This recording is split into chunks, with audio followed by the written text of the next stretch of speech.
I'm a creative, but ultimately, like, I believe in myself as an entrepreneur.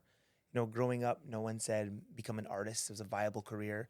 So my whole entire life, I did many different things that sort of steered me around, and different things that I loved and different things I had passions for.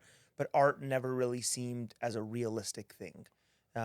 So my passions took me all over. I played Division I baseball in the U.S. I had a passion for baseball, so I ended up going to play baseball in the U.S. for Alabama State University. Wow. And then I studied finance because, again, art wasn't real. So for me, it was always just, you know, I had a great family and great, you know, guidance throughout my whole entire life. It was like, you know, do the right thing, like do the safe thing, take the proper steps. Of course, yeah.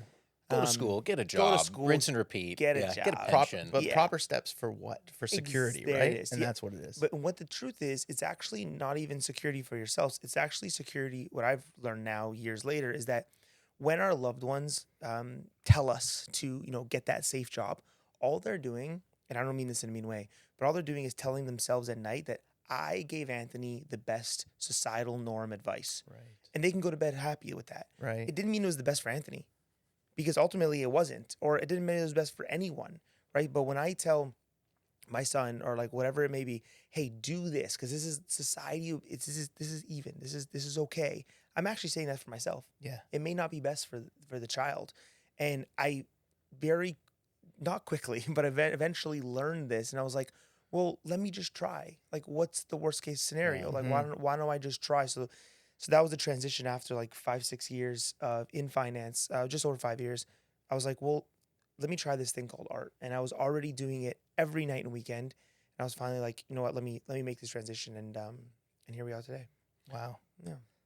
It's incredible to have like a paradigm shift like that, where something hits and you're like, I want to give that a try. You know, we have many guests who come on the show where, like you say, it's their family upbringing, it's what the family knows, and they want to give you that comforting advice because it worked for them. Yeah. But you took a bold step and go, I'm going to try that art thing out. I'm going to give it a whirl. Yeah. You know? Yeah, it was actually really difficult to transition because my uncle was an artist. My uncle was my dad's brother, one of my biggest inspirations. And but transparently, like throughout his whole entire life, he struggled with art. So like, that old coin term, I'm sure you guys know it, is starving artist. Yes. They don't say Yes. starving dentist. Yes. They don't say starving. They don't even say starving barista. They say starving artist. Should Yeah. be starving entrepreneur. Yeah. That's what it should be. It should It's be. true. Yeah. Yeah. So there was this coin term. I grew up with it, and I saw it firsthand. And unfortunately, when I was in university, my uncle passes away. And when I came home, I got all of his old. He was a poet as well. He's an incredible wow. poet and artist. I got all his old poetry, his art, and it re-inspired me. So it's sort of like looking back on it was me becoming an artist eventually was sort of him speaking through me, I believe. Yeah. And it was a way to like let's try this thing.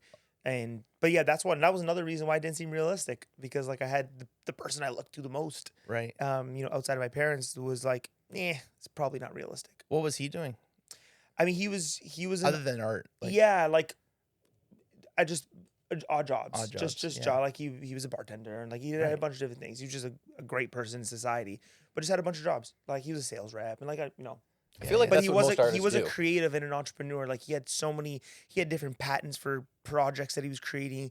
He created like these systems for like bartenders, like all this really, really cool stuff. Yeah. Wow. Just never fully got to see it through, but he was like a true entrepreneur and a creative. So it looking back, it was definitely the formative, and so was my dad. Like my dad's very entrepreneurial. Yeah.